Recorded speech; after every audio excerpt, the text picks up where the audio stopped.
Con la aparición de la industria 4.0 ha cobrado protagonismo un tipo de empresas de servicios que se llaman KIPS, atendiendo a sus siglas en inglés, son Knowledge Intensive Business Services, y estas empresas trabajan conjuntamente con las empresas industriales para incorporar la digitalización y otro tipo de procesos que dan competitividad a la propuesta de valor de la empresa industrial.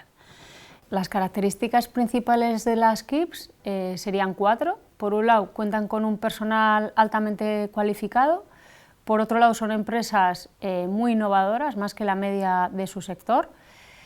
Trabajan en co-creación con el cliente para dar soluciones de forma conjunta y además están enraizadas en los ecosistemas de conocimiento con centros tecnológicos, universidades a nivel internacional.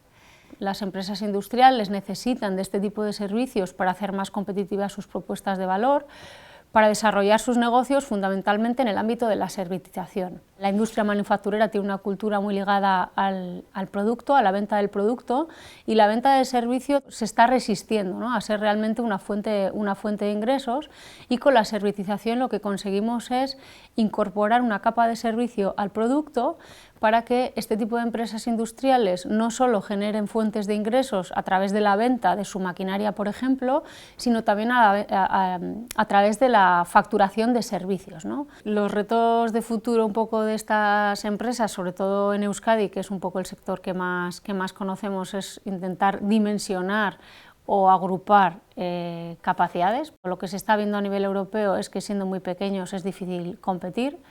Por otro lado, otro de los retos es superar la cultura industrial basada en producto.